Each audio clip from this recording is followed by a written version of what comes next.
Hello student, हम estimation of service connection पढ़ चुके हैं। ठीक है, आज हम स्टार्ट करेंगे estimation of overhead and underground lines. ठीक, ओवरहेड लाइन जो होती हैं और अंडरग्राउंड लाइन जो होती हैं उनका एस्टिमेशन पढ़ेंगे। ठीक, फिर हम दोनों के इसको हम पढ़ लेंगे एक बार। सर्विस कनेक्शन वाला तो हम पढ़ ही चुके हैं। फिर दोनों के क्या साथ में MCQs देखेंगे हम। ठीक है, इसको ख़त्म कर लेते हैं, उसके बाद हम MCQs जो है दोनों के साथ, फिर इसके बाद हम MCQs देखेंगे। ठीक है, ओवर हेडलाइन और अंडरग्राउंड लाइन के एस्टिमेशन पढ़ने के बाद फिर हम इसके बाद देखेंगे MCQ। फिर इसके बाद एक आध चैप्टर और रह जाएगा, उसके MCQs भी करा देंगे। ठीक है, चलिए स्टार्ट करते हैं। देखिए, सब ये ट्रांसमिशन एंड डिस्ट्रीब्यूशन में आपने पढ़ाई होगा, ओवरहेड लाइन और अंडरग्राउंड लाइन। अंडरग्राउंड केबल के बारे में पढ़ा होगा और ओवरहेड लाइन के बारे में पढ़ा होगा। ठीक, जनरेशन, ठीक, सप्लाई सिस्टम क्या होता है ये भी पढ़ा होगा, और इलेक्ट्रिकल मतलब ये भी पढ़ा होगा आपने, सिंगल लाइन डायग्राम जो है। ठीक, ये सब पढ़ा होगा ना कि जनरेशन होता है, फिर उसको स्टेप अप करा जाता है, उसके बाद प्राइमरी ट्रांसमिशन, फिर सेकेंडरी ट्रांसमिशन। ठीक है, component of electrical supply system, ये सब जो है ट्रांसमिशन और डिस्ट्रीब्यूशन में पढ़ चुके हैं, तो इनको पढ़ने की ज़रूरत नहीं है। ठीक है, इसमें टाइम ख़राब नहीं करेंगे, इसको दोबारा पढ़ने की ज़रूरत नहीं है। ठीक, ये सब पढ़ चुके हो। जनरेटिंग स्टेशन क्या होता है, ठीक, इलेक्ट्रिकल ट्रांसमिशन सिस्टम क्या होता है, फिर डिस्ट्रीब्यूशन सिस्टम क्या होता है, और ये फीडर, डिस्ट्रीब्यूटर, सर्विस लाइन। ठीक है, ये सब पढ़ चुके हो। ओवरहेड लाइन के मेन कंपोनेंट कौन कौन से होते हैं, वही लाइन सपोर्ट मतलब टॉवर और पोल्स वगैरह। क्रॉस आर्म जो होती हैं, ये मान लो ये कोई पोल है, ठीक है, यहाँ पे ये क्रॉस आर्म लगी रहती है। मान लो ये टॉवर है कोई, ठीक, कोई टॉवर है, ये क्रॉस आर्म है, यहाँ पे इंसुलेटर लगे रहते हैं, और यहाँ से नीचे से हमारा कंडक्टर जाता है, तो इसको बोलते हैं क्रॉस आर्म। ठीक, क्लैंप जो होते हैं, लाइन इंसुलेटर, जो इंसुलेटर लगा है, कंडक्टर जो जिसमें ये कंडक्टर जो जाते हैं। ठीक, लाइटनिंग अरेस्टर होते हैं, danger plate, anti climbing device, word guard, ठीक है, पक्षी रक्षण जिसे बोलते हैं, स्टे अरेंजमेंट, जम्फर वगैरह, ये सब हम पढ़ चुके हैं। ठीक, TDEP में, तो इनको दोबारा पढ़ने की ज़रूरत नहीं है। पोल वगैरह हम पढ़ चुके हैं, इनके टाइप वुडन पोल होते हैं, ठीक है, स्टील पोल होते हैं, और हमारे टॉवर वगैरह होते हैं, RCC पोल होते हैं। ठीक, तो इन सबको हम पढ़ चुके हैं, तो इसको हमें ट्यूबलर पोल, स्टील ट्यूबलर पोल वगैरह अब पढ़ने की ज़रूरत नहीं है। ठीक है, तो हम सीधे जो है जिससे हमारे MCQs आएंगे हम वो पढ़ेंगे। इसके हम कुछ इंपॉर्टेंट चीज़ें उनको पढ़ेंगे। ठीक, स्टे अरेंजमेंट नहीं पढ़ा, ये स्टे अरेंजमेंट देख लेते हैं क्या होता है। ठीक, स्टे अरेंजमेंट देख लेते हैं, बाकी सब पढ़ चुके हो। लाइटनिंग अरेस्टर भी पढ़ लिया होगा तुमने स्विच गियर एंड प्रोटेक्शन में। स्टे अरेंजमेंट देख लेते हैं, ठीक, इसको देख लेते हैं, ये नहीं पढ़ा होगा।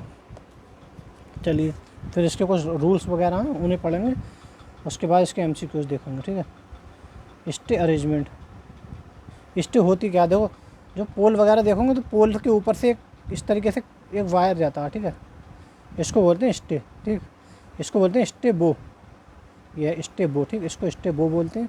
ये पूरा स्टे कहलाता है, ये ज़मीन में गड़ा रहता है इतना। ठीक, इस तरीके से। ठीक, ये रॉड होती है स्टे रॉड, अंदर गड़ी रहती है ज़मीन में। ठीक है, इस टाइप का होता है ये, तो हम इसको पढ़ते हैं ये क्या होता है। ठीक, यदि लाइन सपोर्टों पर पड़ने वाले विभिन्न बल संतुलन स्थिति में ना हो, तो ऐसे असंतुलन बलों को संतुलन प्रदान करने के लिए लाइन सपोर्टों पर स्टे व्यवस्था की जाती है। ठीक है, स्टे व्यवस्था सामान्यतः निम्न स्थितियों के लिए करनी होती है। ठीक है, क्या होता है, लाइन सपोर्ट पर पड़ने वाले सारे जो बल होते हैं, उस पर लगने वाले सारे बल यदि संतुलित स्थिति में ना हो, तो ऐसे असंतुलित बलों को संतुलन प्रदान करने के लिए लाइन सपोर्टों पर स्टे की व्यवस्था की जाती है। स्टे व्यवस्था सामान्यतः निम्न स्थितियों के लिए करनी होती है। किन स्थितियों के लिए देखते हैं, किन स्थितियों के लिए। पहला है लाइन के साथ कोण पर स्थित पोलों पर।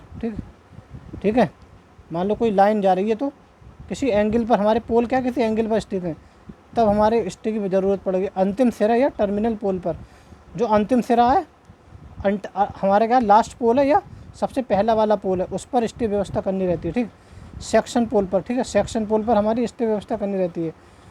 लाइन के डबल पोलों पर, ठीक है, जो लाइन के डबल पोल होते हैं उन पर। ठीक है, ऐसे लाइन सपोर्ट जिसके बीच कोई ऐसे लाइन सपोर्टों पर जिनके दोनों ओर लाइन के स्पेन में अंतर हो, ठीक है, जिनके दोनों ओर लाइन के स्पेन में अंतर हो, स्पेन मतलब दोनों के बीच का गैप, ठीक। ऐसे लाइन सपोर्ट हो पर जिस पर अधिक स्ट्रेन या दबाव पड़ता हो, ठीक है, जिन पर अधिक दबाव या स्ट्रेन पड़ता है उन पर करनी है स्टे व्यवस्था। ऐसे लाइन सपोर्टों पर जिनसे ब्रांच लाइन निकलती हो, ठीक, जिनसे क्या ब्रांच लाइन निकलती हो, जिससे कनेक्शन लिया जाता हो, ब्रांच लाइन निकल रही है और दूसरी, ठीक है, और ब्रांचेस निकल रही हैं उससे। क्रॉसिंग पर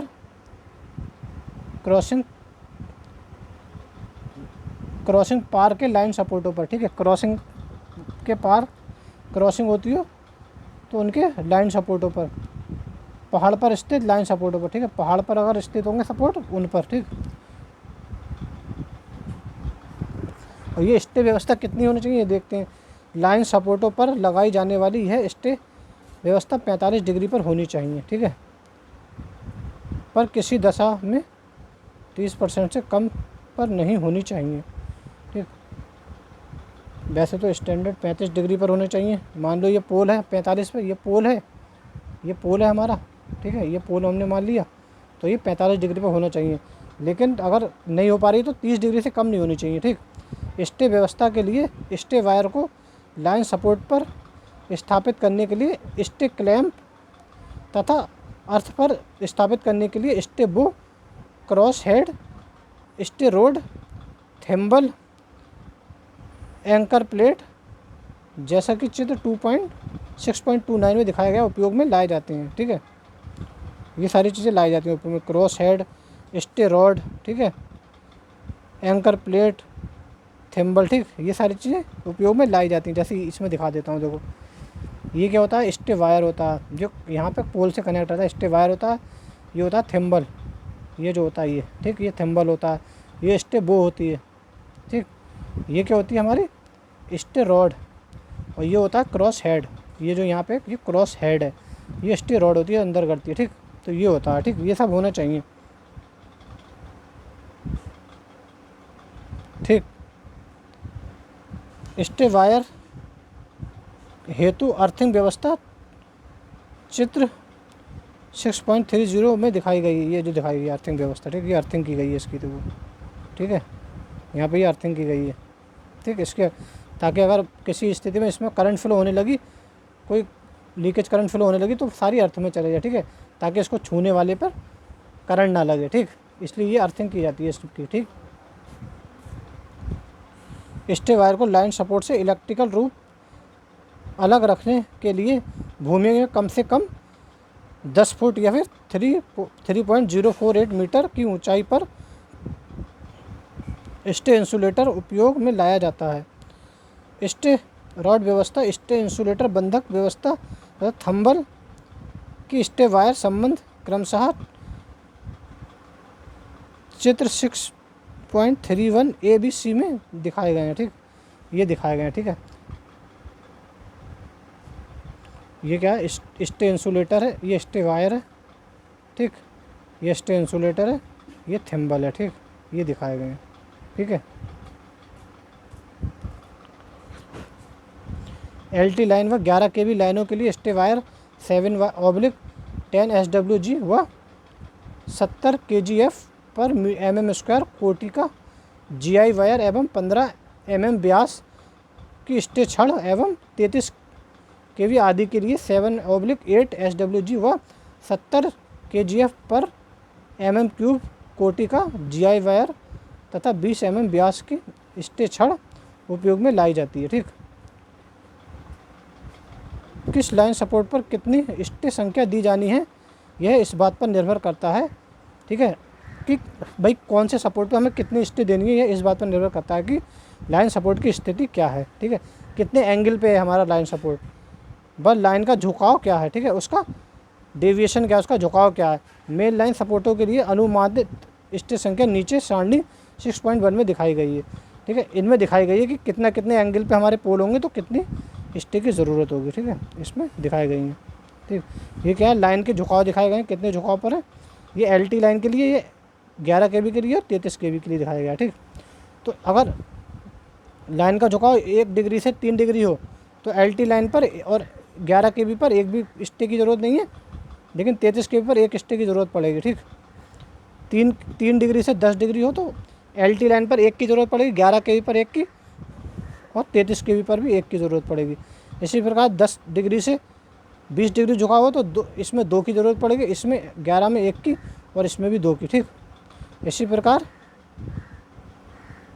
20 से 30 डिग्री हो तो इसमें 2 की, इसमें 2 की और इसमें भी 2 की ज़रूरत पड़ेगी। ठीक, इसी प्रकार 30 से 45 हो तो इसमें 3 की, इसमें 2 की और इसमें 3 की। ठीक, ये क्या है, LT लाइन, ये 11 kV और ये 33 kV लाइन। ठीक, 45 से 60 डिग्री झुकाव है तो इसमें 3, इसमें 3 और इसमें 4 की ज़रूरत पड़ेगी। ठीक है, अब यहाँ पे सामान्य पोल, लाइन झुकाव के अनुसार, ठीक है, कितनी स्थिति देना, तो लाइन झुकाव के अनुसार सामान्य पोल की स्थिति में, इसमें भी लाइन झुकाव के अनुसार, इसमें भी लाइन झुकाव के अनुसार कि कितनी पर हमारी लाइन झुकी हुई है इनमें से।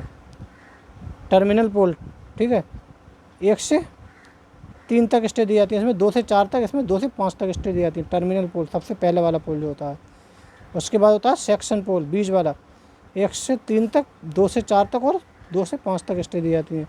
उसके बाद होता है ब्रांच लाइन पोल, 2 से 1 या 2 दी जाती है, 1 से 3 तक, और इसमें 1 से 3 तक दी जाती है स्टे। ठीक, तो ये सारी इतनी स्टे दी जाती हैं। ठीक, इसमें देखो इस प्रकार दिखाया गया। देखो ये सिंगल स्टे व्यवस्था, ये पोल है, देखो हमारा ये पूरा पोल है।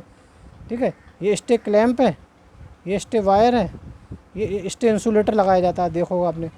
ठीक है, स्टे इंसुलेटर लगा दिए, ये स्टे वायर है। ठीक, ताकि यहाँ पे ये आइसोलेटर, यहाँ तक ही करंट है, इसके आगे करंट ना है। ठीक, और ये पोल है। ठीक है, और यहाँ पर इसकी अर्थिंग की गई है, अगर करंट आ भी गया तो सारा अर्थ में चला जाएगा। ठीक, तो ये स्टे व्यवस्था दिखाई गई है, और ये 2 स्टे की व्यवस्था दिखाई गई है, देखो 2 अलग अलग लगे हुए हैं। ठीक, स्टे। ठीक है, तो इस तरीके से होता है, ये दिखाया गया, ऐसे स्टे होती है, इसके होते हैं स्टे। ठीक, नेक्स्ट है, कभी कभी ऐसी स्थिति भी होती है जब स्टे वायर के अंडरग्राउंड के लिए आवश्यक स्थिति पर भूमि उपलब्ध नहीं होती है। स्टे वायर को अंदर डालने के लिए क्या आवश्यक स्थिति पर भूमि स्थित नहीं होती है। ऐसी स्थितियों के लिए स्टे आउटरिंगर प्रकार की स्टे व्यवस्था की जाती है। ठीक, जैसे कि चित्र 6.33A में दिखाया गया है, जैसे ये दिखाया गया। ठीक है, जब ज़रूरत नहीं रहती है तो स्टे आउटरिंगर व्यवस्था की जाती है। ठीक, ऐसी स्थिति में जहां बीच में सड़क या अन्य रुकावट आने के कारण स्टील वायरिंग के लिए स्थान उपलब्ध नहीं हो पाता है, वहां एक जॉकी पोल स्थापित कर फ्लैंग टाइप स्टे व्यवस्था किया जाता है, जैसे 6.33B में दिखाया गया है। ये है। ठीक, मान लो सड़क वड़क है कोई, वहाँ हम नहीं डाल सकते तो क्या है, एक और हम क्या करते हैं, पोल स्थापित कर देते हैं। ठीक है, जिसको बोलते हैं जॉकी पोल। ठीक, तो इसको कहते हैं फ्लाइंग अरेंजमेंट। ठीक है, फ्लाइंग टाइप स्टे अरेंजमेंट। ठीक,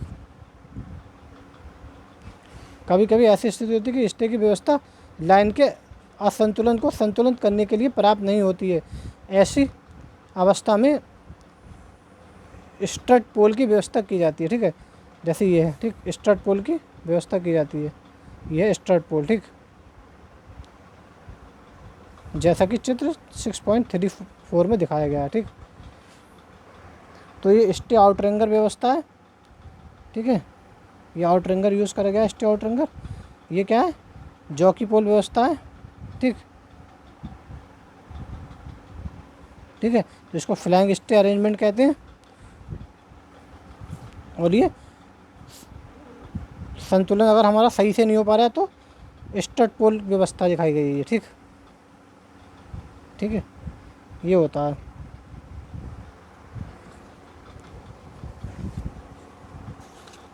तो ये होगा स्टे।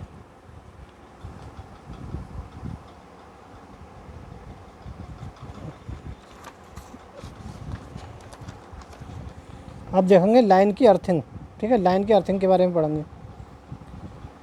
चलिए देखते हैं। नियम, इंडियन इलेक्ट्रिसिटी रूल 90 के अनुसार ओवरहेड लाइन के सारे पोल व उसके मेटेलिक फिटिंग प्रभावी ढंग से अर्थिंग होने चाहिए, जिसके लिए लाइन की प्रति 1.609 किलोमीटर मतलब 1 मील पर समान दूरी पर 4 अर्थिंग किए जाने चाहिए।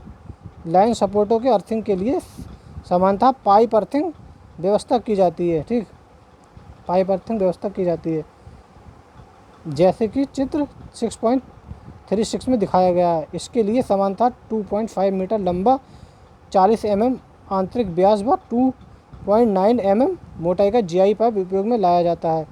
आवश्यकता पर पाइप की लंबाई मिट्टी की स्थिति के अनुसार बढ़ाई जा सकती है।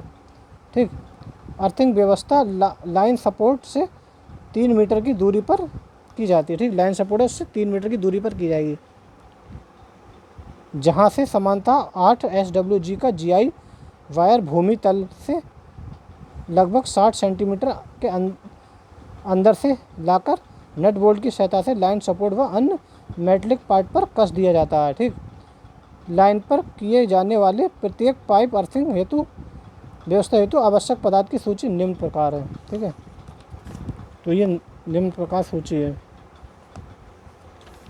ठीक है, ये सूची दे रखी है किन किन चीज़ की ज़रूरत पड़ेगी। ठीक, नेक्स्ट है इम्पोर्टेंट क्रॉसिंग। कुछ क्रॉसिंग्स आ जाती हैं, जैसे नदी आ गई, रेलवे लाइन, सड़क, ठीक, टेलीफोन लाइन, उनके बारे में पढ़ेंगे। ठीक, ओवरहेड लाइन को अपने मार्ग में निम्न स्थितियों में से एक या अधिक को क्रॉसिंग करना हो सकता है। ठीक है, इनमें से किसी एक को या एक से अधिक को क्रॉसिंग करना हो सकता है ओवरहेड लाइन को। पहले क्या है, नदी को पार कई सारी करती हैं। ठीक, रेलवे लाइन, ठीक है, सड़क, टेलीफोन लाइन, अनइलेक्ट्रिक लाइन, ठीक है, और बिल्डिंग को भी क्रॉस करना पड़ सकता है। ठीक, प्रत्येक स्थिति के लिए क्रॉसिंग का संक्षिप्त विवरण निम्न प्रकार है। ठीक है, तो संक्षिप्त में समझाया गया है। ठीक,